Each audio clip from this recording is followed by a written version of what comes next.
es un poco también, hay una, digamos, especie digamos, como de visión peyorativa de lo que el artista tiene que ser en una sociedad como la colombiana. Y yo creo que ustedes lo que han probado es que el artista es un ciudadano, ¿sí? Eso es lo que más o menos... Normal, común y corriente. Que es normal, común y corriente, pero no, y que además de pronto hablan muchísimo mejor que los políticos, digo yo, no, porque se ha vuelto una estigmatización que los artistas... Entonces la pregunta que hago yo es, bueno, ustedes... ¿Cómo les cuesta eso? O sea, porque eso es fácil hacer lo que ustedes están haciendo en términos de contratos, digamos, todo lo que tienen que hacer, ser visibles en esta protesta virtual. Eso no los constriñe en materia de contratos, no afecta su carrera profesional. Santiago, usted que hizo a Jaime Garzón, además tengo aquí a Jaime Garzón, y a Carlos Castaño. A Carlos Castaño. Aquí está la víctima y el victimario. Está la víctima y el victimario, y me acabo de dar cuenta. Sí. Wow. Pero hay uno que está perfilado y el otro no. Sí. Ay, sí, cierto, pero fíjese, ¿qué significa esto? Imagínese. Antes de eso, antes de contestar la pregunta, usted que hizo a Garzón y Julián que hizo a Carlos Castaño. Carlos Castaño, el asesino de Garzón, los dos están muertos, ¿no? Asesinados. Eso dicen, ¿no? Después de haber hecho la serie, mucha gente me escribió a mi correos así como cuentas escritas, como abiertas para el momento. Sí. Y me decían que no, que el tipo estaba vivo. Que el tipo había hecho a mí, pues, en este país del Sagrado Corazón a mí nada me sorprende, ni me sorprendería realmente, pero me llegaron 2 correos sobre todo que tenían como el mismo destino, que estaba en Israel, que él había hecho un negocio con Estados Unidos, había entregado unas rutas, le habían cambiado la identidad y que lo más seguro es que el tipo estaba con su familia en Israel. Uh-huh. Y pues, repito, queda uno... en este país con todas esas posibilidades abiertas, pues porque hemos visto cosas atroces y esa podría ser una más de nuestra historia reciente del país. Pero, por ejemplo, ustedes que, Santiago, usted que interpretó a Jaime Garzón, que conocimos tanto, mi amigo Jaime Garzón, hace poco, se celebró sus... no sé cuántos años, pues ya no me acuerdo 20, cuántos años. 20 años, imagínense, carambas, 20 años. Me acabo de acordar. El de Rotundo Vagabundo. ¿Cómo era que te decía la tía? Que el de la reunión.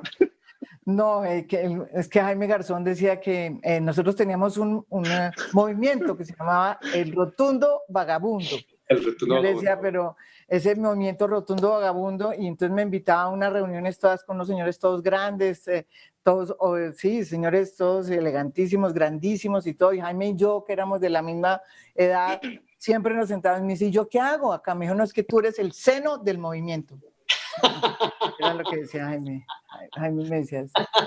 El seno del movimiento. El seno del movimiento, sí, porque es que tú no me conoces, Natalia, pero si me ves, vas a ver que me dices.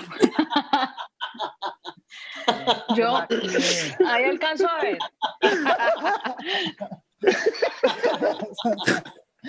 Santiago, pero yo quería, antes de que me cuenten cómo les cuesta esto, yo quería, fíjese que me acabo de dar cuenta que ustedes han interpretado así como Natalia también, y bueno, Amalia ha escrito de todo, pero en el caso de haber interpretado a Jaime y en el caso de haber interpretado a Carlos Castaño, ¿qué sintieron ustedes? Si eso realmente...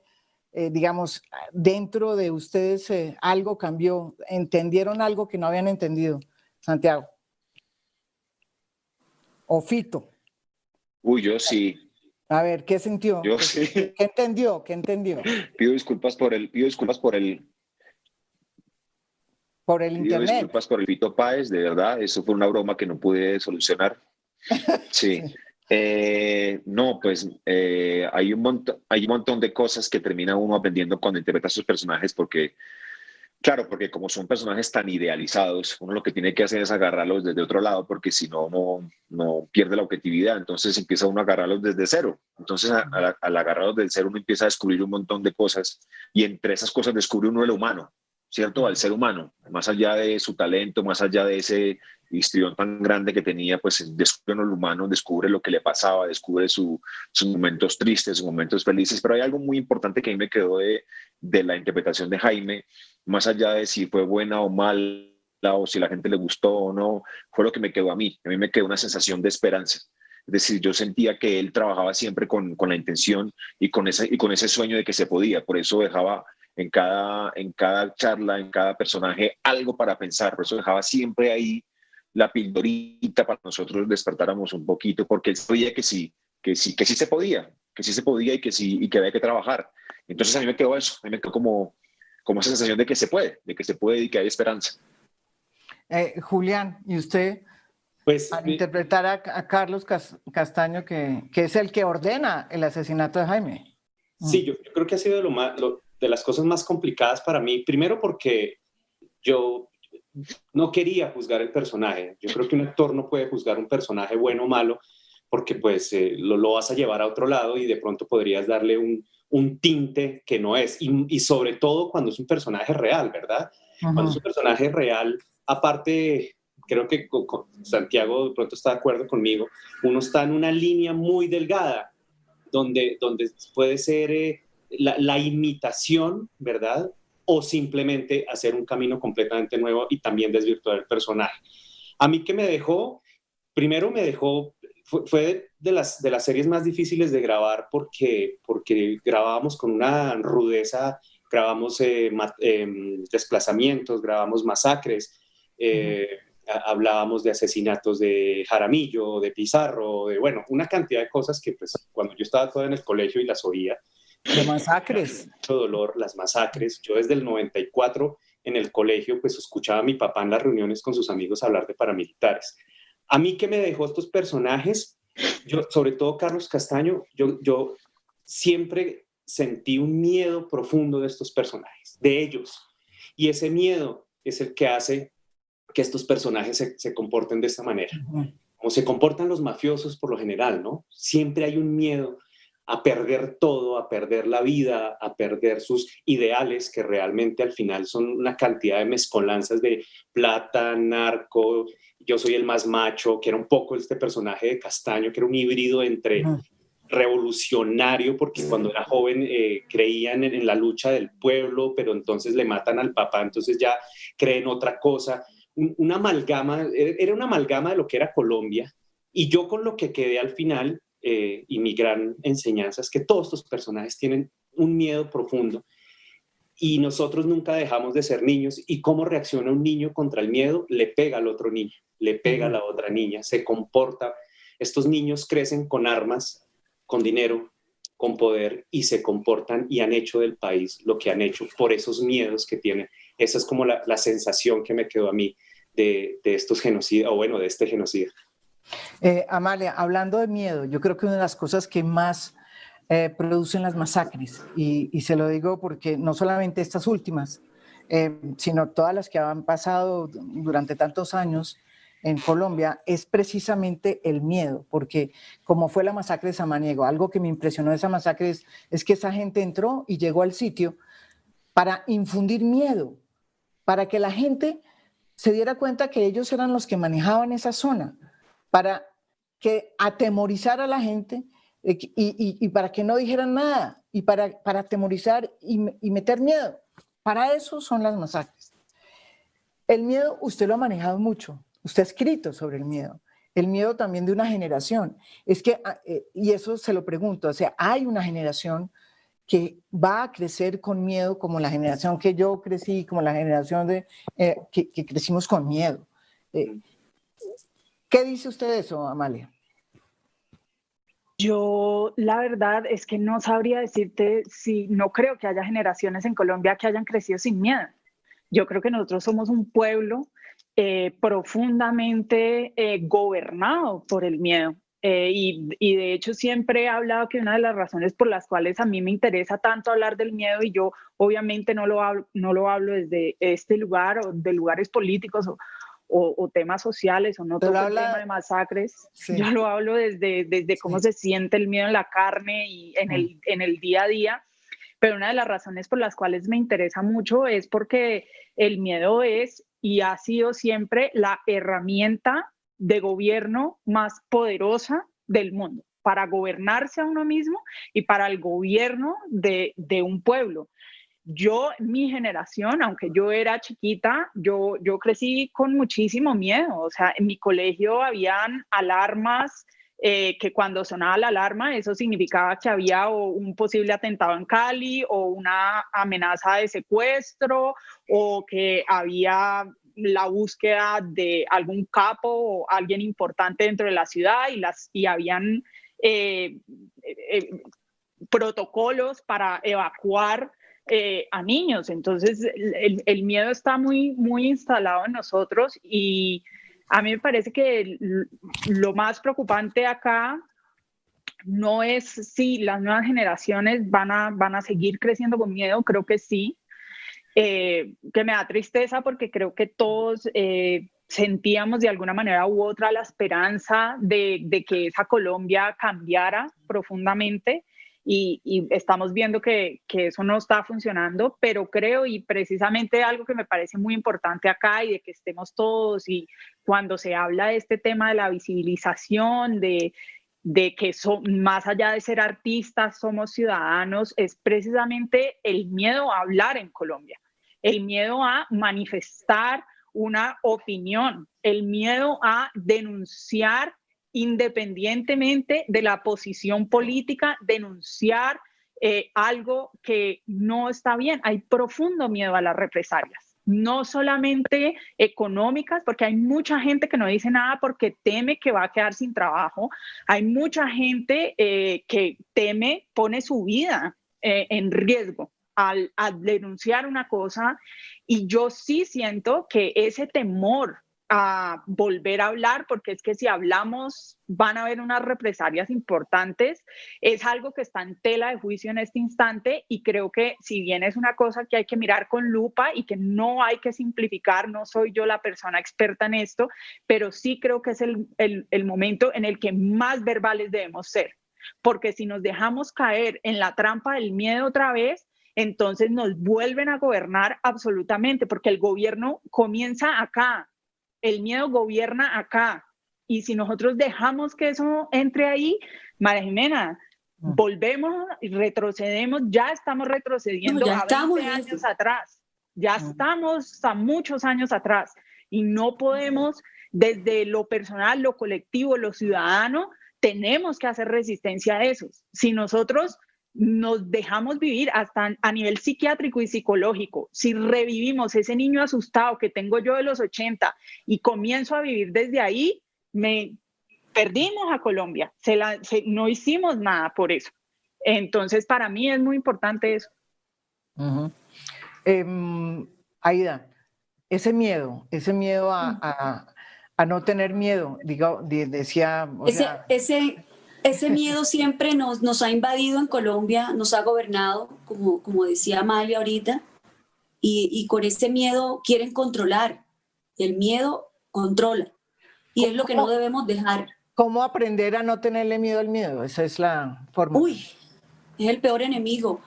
Y miren, les voy a contar algo que me ha pasado durante todos estos días que estamos en esto, lo de Un Canto por Colombia.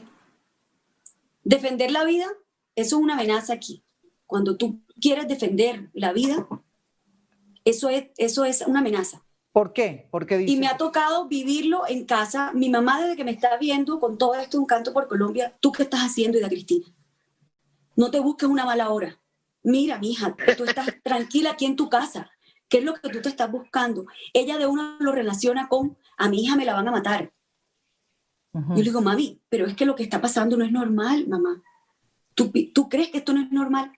Y lo más triste es que ella me dice, y no va a cambiar. Hay una desesperanza grandísima.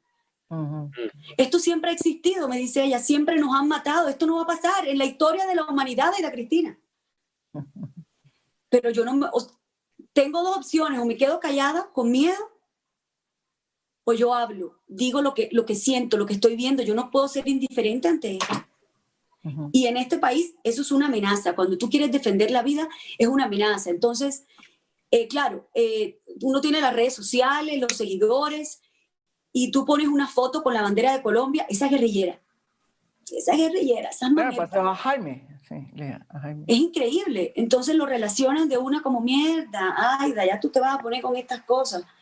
Y cuando tú preguntabas ahorita que si eso de pronto le causaba problema a uno para una contratación o para, sí, digamos que no ha sido mi caso, digamos que nunca he tenido como esa amenaza, pero sí me ha pasado con los seguidores, por ejemplo. Claro, yo comparto las cosas de mis regiones, mis cosas, las tradiciones, y en el momento en que empieza uno a decir esto no está bien, pilas, nos estamos matando, ya eso lo toman como... Y lo que estamos es defendiendo la vida y diciendo esto no es normal, o sea, ya se parte de la cotidianidad en el país. Y eso es muy preocupante. Yo creo que eso es lo que nos tiene aquí también reunidos a todos estos cientos. ¿Cuántos vamos ya, Julián, de los que vamos a estar el domingo? En el último chat estaban hablando de 106 artistas. No, pues, ¿qué tal Imagínense. eso? No, nadie... Bueno, sí, somos no solamente artistas, hay también periodistas. Sí, todos, periodistas, cantantes, bailarines, escritores. Eso está bellísimo, de verdad está bellísimo. Sí, no. Natalia, ese temor, el temor, o sea, yo creo que una de las cosas que uno tiene que aprender a manejar es el miedo que producen estas masacres, porque si uno se doblega, como dice Amalia, pues ante ese temor lo manejan a uno. Y eso fue lo que pasó durante tantos años, ¿no? Había masacres que se hacían en los 80s y los 90s, que nosotros llegábamos tarde, y lo digo como periodista, llegábamos tarde porque ya una tras otra se nos iban perdiendo, ¿sí? Y una cosa que recuerdo ahora, esta semana, es que hablé con alguien de Llano Grande que estaban en una situación muy lamentable económicamente, y me decían, y lo peor de todo es que ya se olvidaron de esta masacre, ¿sí? Mañana se van a olvidar de Samaniego y esta vez ya se olvidaron de Llano Grande. Natalia, la pelea por no sucumbir ante el miedo.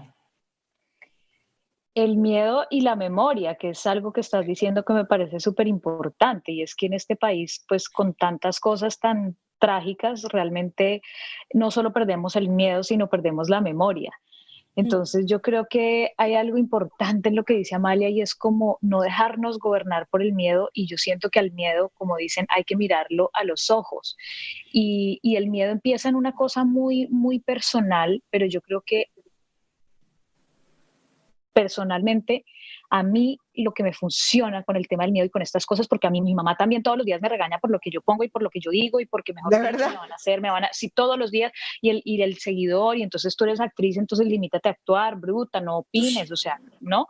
Las cosas tan violentas que llegamos a ver como en esas cosas tan cotidianas y tan fuertes, y entonces yo a mí lo que me da un poquito como de esperanza y de valentía y de coraje, ¿sabes? Son dos cosas. Uno, en esos momentos en los que uno oye esos testimonios, María Jimena, cuando uno ha visto a las víctimas, cuando uno ha estado en el territorio, y el territorio puedo decir Chapinero, Bogotá, que maten a una persona por un celular, ¿no? Yo no estoy hablando necesariamente del Salado, estoy hablando de que el territorio es aquí donde estoy yo sentada en este momento, ¿sabes? Cuando uno está en contacto con lo que pasa a los colombianos, ¿sabes? A todos los que estamos aquí vivos, uno dice, no hay opción. Yo no tengo una opción de no usar mi voz y de no decir, oigan, esto está pasando aquí, oigan, esto estoy pensando, esto es urgente. Y dos, cuando veo compañeros, colegas, periodistas y gente como todos ustedes y como esos cientos y muchos miles más, ¿sabes? Que también están en esta misma película, que también pretenden sensibilizar, que también pretenden a través del arte, de lo que escriben, de lo que comunican, llamar la atención sobre lo que está pasando. pues también me envalentono un poco y digo, vale, no estoy sola, no soy solo yo, somos muchos los que estamos en esto, y es ese miedo y esa oscuridad que además es el niño chiquito del que habla Julián, es un niño que le pegaron o que le mataron al papá y que está dolido y que tiene ira, pero en realidad lo que tiene es miedo también. Entonces es nada, que no tenemos otra opción, y que en la medida en que no seamos uno solo, sino que seamos muchos, la tiene más difícil el miedo, porque es que amedrentar a una persona y a una población es más fácil, pero cuando es más la masa la que empieza a adquirir conciencia y fuerza y coraje, creo que es mucho más difícil que el miedo nos gobierne.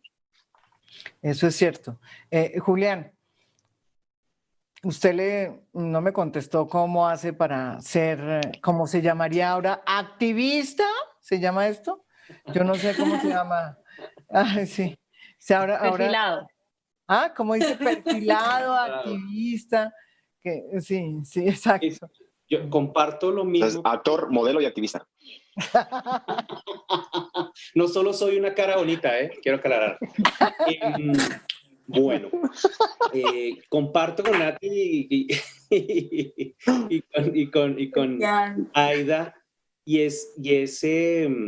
la familia sufre mucho, la familia sufre mucho. Mi hermana me escribió esta mañana a las 5 de la mañana, oye, acabo de ver una noticia de unos perfilamientos, ¿qué pasó? ¿Qué te va a pasar? ¿Qué sigue? Entonces, es muy complicado por eso. ¿Usted le molesta los perfilamientos, Julián? Sí. Mira, más que no me molesta, me preocupa, porque como siempre, las personas que hacen estas cosas lo minimizan de una manera como no pasa nada. Ya salió Hassan a decir, por favor, es simplemente para saber y tener una estadía. No, sí pasa y es gravísimo. Y pasan de esto a otra cosa, y de esto te van a chuzar. Sé que una congresista ya le pidió al ejército que le tiene que entregar los documentos de la gente que está perfilada, y eso lo han ido atrasando. Ahí nos vamos a enterar también a cuánta gente tienen perfilada en este país, simplemente por dar una opinión, lo que dice Natalia, ¿no? Por eso es que la gente se llena de miedo. Me ha pasado de todo en redes. Se me cayó una campaña publicitaria porque uno de los socios de la campaña dijo, es un tipo revolucionario. ¿Cómo? ¿Por qué confunden las cosas? Es que confunden todo, es una cantidad de información negativa y la meten en una sola bolsa, te meten en una sola bolsa. Lo que dice ahí, entonces uno ya es guerrillero, lo que habíamos hablado en el programa pasado, uno ya es guerrillero, uno ya es de la izquierda, uno ya es de las juventudes petristas. De las nuevas FARC. Ahora somos de las nuevas FARC. Y contra eso lo único que tiene que hacer uno es seguir alzando la voz, que es maravilloso lo que dice. Claro, porque quieren callarlo a uno con eso que tú estás diciendo, Julián, claro. Con esa cosa de bloquearte, entonces no le voy a la campaña, lo bloqueo, claro. Pero es para que uno no hable. Para que uno se quede callado. Entonces yo entiendo para seguir colegas, en esa... Claro, yo entiendo muchos colegas que quieran mantenerse al lado, tienen todo el derecho, pero yo, como dijo Aida al principio, nosotros somos ciudadanos, y yo como ciudadano tengo todo el derecho a expresarme. Es que yo vivo en Colombia, yo vivo en este territorio. Y paga el impuesto uno y es respetuoso. Y entonces... He tenido amigos asesinados, he trabajado con comunidades, he conocido historias dolorosas. Quiero darle la voz a mucha gente. En estos días, preparando este gran concierto, María Jimena, hemos leído con Adriana Lucía testimonios del Salado, testimonios de 1972 de indígenas torturados por el ejército. Y perdóname, Juli, que se van a leer el domingo. Y se van a leer, los vamos a leer varios. Y escuchando unos testimonios desde 1970 de niños indígenas torturados, y no pasa nada. O sea, estamos hablando de 4 décadas donde sigue y sigue y sigue. Y insisto, tenemos que hablar, tenemos que decirlo. Yo estoy en contra de cualquier movimiento con armas. A mí eso en mi vida y en lo que yo he visto se ha demostrado que no lleva a ningún lado. Tan no lleva que las FARC se desmovilizaron. Sí. Cuando hace 10 años ellos decían, nos tomamos el poder, no pasó, no iba a pasar. Entonces, yo estoy en contra de todo eso, pero no estoy en contra de que tengamos nuestro punto de vista, que podamos hablarlo, que podamos expresarlo. En este país cabemos absolutamente todos. La gente se ríe cuando yo les digo, tengo amigos, por ejemplo, uribistas de comprarse Crocs en honor al señor que está detenido en su casa, pero puedo tener una conversación abierta con ellos y no nos matamos, no nos puteamos, no nos dejamos de hablar. Y eso es lo que tenemos que llegar en este país, porque todos cabemos. Entonces yo creo que lo que hay que hacer es alzar la voz y que el miedo no nos coma, porque el miedo va a estar, como decía Amalia, el miedo está, el miedo, tu generación, mi generación, la generación, infortunadamente la generación de mis sobrinos también va a tener miedo porque pues están viendo, mis sobrinos ya ven noticieros y llevan 3 semanas viendo masacre tras masacre, tras masacre, tras masacre. No, mi hija, a los dibujos que hace, claro, con el tema de las masacres diario, es una cosa que yo digo, Dios mío. Sí. Mi hija también, que tiene la generación de los 20 años, están aterradas, quiero decirle, con el hecho de que cada día haya una masacre, los tiene consternadas. Pero eso, le quiero decir que para mí es una gran, digamos, señal de optimismo, porque yo vengo de una generación donde fueron tantas las masacres y que sobrevivimos que no nos dimos cuenta de qué fue lo que pasó sino mucho tiempo después. Y de alguna manera perdimos como esa capacidad de reacción inmediata, ¿sí? Que no hay que perderla y que eso es lo interesante que tienen ustedes. Por eso quiero hacerle una pregunta y que yo comparto además en ese sentido. ¿Ustedes son optimistas de que vamos a salir bien de esta? O sea, que vamos a lograr derrotar la muerte y derrotar, digamos, y que la pelea por la vida no sea una pelea política, sino sea una pelea lógica. Santiago. Bueno, yo antes de responder esa pregunta, yo sí quisiera hablar un poco chiquitico de esto de cuando los artistas opinan, qué es lo que pasa. Y es que yo creo que nosotros somos muy responsables de eso. Somos muy responsables. Es decir, que hoy en día a un artista, en este caso pues a un actor, se le juzgue porque opine, es porque nunca lo habíamos hecho. Es porque nos acostumbramos a salir en la última parte del noticiero de farándula y no nos importaba absolutamente nada del país. Y estamos en una posición muy cómoda además, porque nos sentíamos lejos de la realidad del país, muy lejos. Claro, cuando hay una gente que de pronto se sensibiliza y empieza a hablar de eso, pues claro, eso es un choque emocional más allá de los insultos o lo que sea, esperen, ¿por qué esta gente está hablando de sí y de dónde y por qué? Sí, porque es que ahora nos estamos interesando por eso. Hay una parte, y es que la parte cómoda de los artistas que yo no, es decir, yo entiendo el miedo, porque el miedo te controla y frente a eso no hay nada que hacer, pero también me parece absurdo que la gente pueda unirse a campañas de otro país y no se una a campañas de Colombia. Eso sí me parece absurdo y eso sí uno nunca lo va a entender y no va a entender cómo artistas tan grandes, tan internacionales, tan famosos se prefieran hablar de otro país y no hablar de su país y no hablar de Colombia. Eso sí me parece absurdo y siempre voy a estar en contra de eso. Y que no lo haga. Sí. ¿Está hablando de quién? ¿De Shakira? No, está hablando de un montón. Hay muchos. Yo estoy hablando de un montón de... Mire, una vez entro yo a Instagram y veo toda la cosa por lo de George Floyd, todo eso negro, todo. Y yo dije, oiga, ¿usted sabe hace cuánto matan negros en este país? ¿Sabe hace cuánto? Y hasta ahora se van ustedes a sensibilizar. Hasta ahora ustedes van a... No, lo hacen por moda. Y otra cosa no lo hacen porque les da miedo perderse. Por eso que no quiero que... Esto tiene unas consecuencias y sí, uno pierde contratos. Esto lo llaman o sea, ya no van a llamar para cremelado porque cremelado dice, no, ¿qué va a vender cremelado este man si está por Petro? No vende cremelado. Pero bueno, allá ellos. Y frente a lo otro, es que yo sí siento que con este gobierno yo lo veo muy difícil, muy difícil.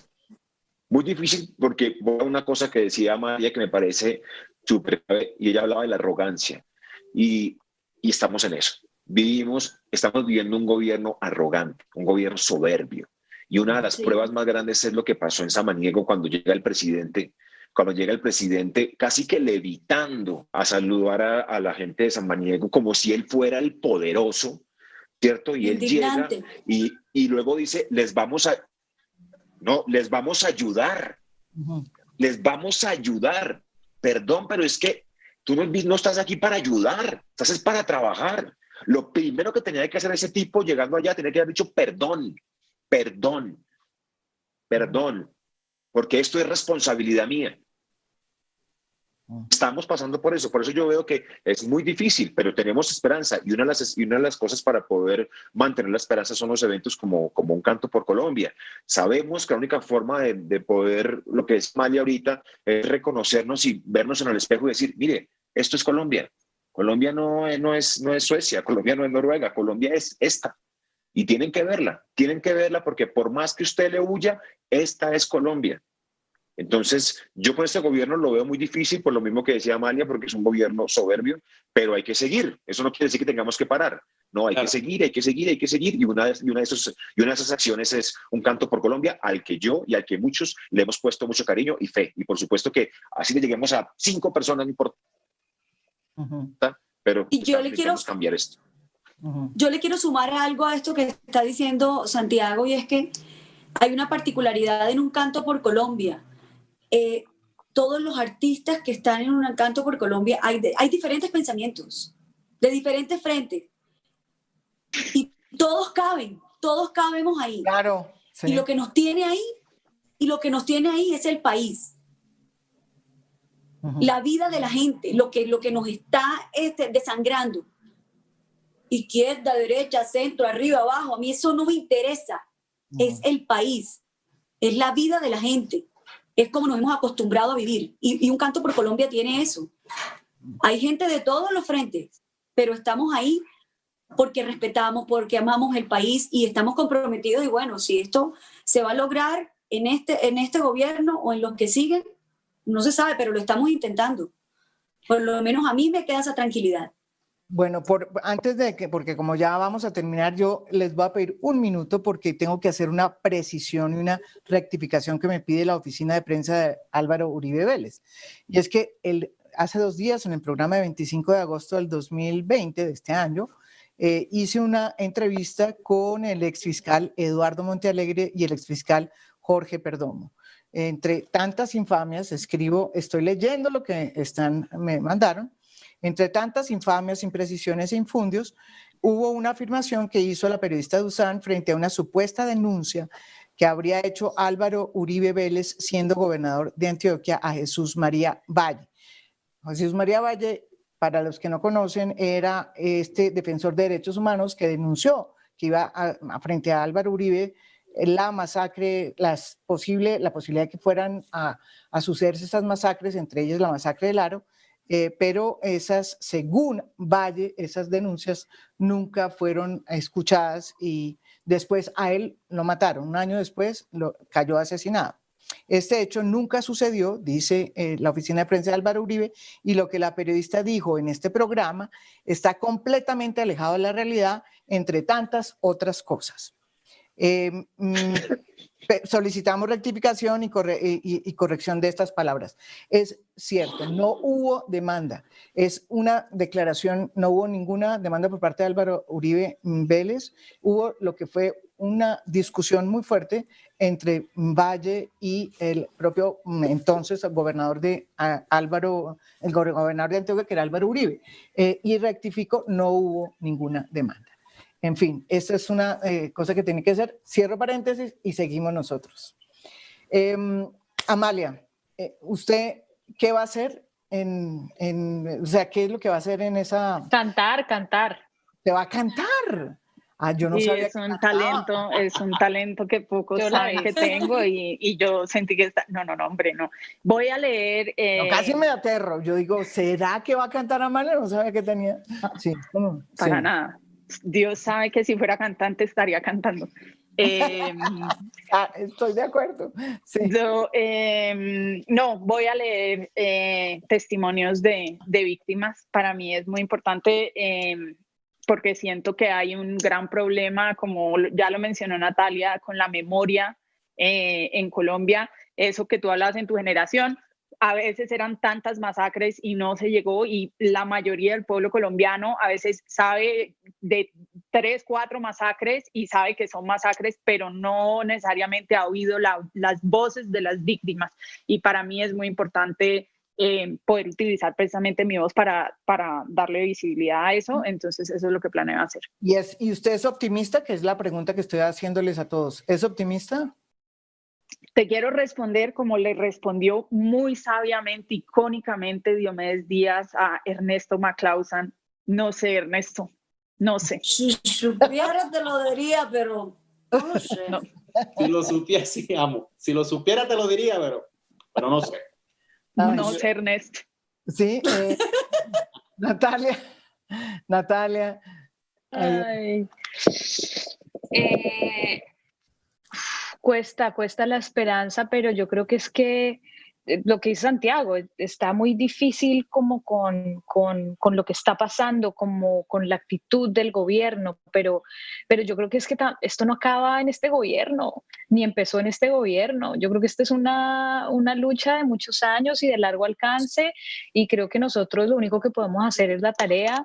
Y creo que si no tuviéramos la más mínima esperanza, pues no lo estaríamos haciendo. Yo creo que los que tienen hijos, por eso lo hacen. Yo creo que los que creemos en que nos podemos sensibilizar y ver que nosotros estamos como muy arraigados a este círculo vicioso de la violencia y de la venganza, pero que hay ejemplos en el mundo. O sea, hay sociedades que han perdonado, hay sociedades que han avanzado, y yo las tomo como ejemplo, y sí guardo un poquito de esperanza.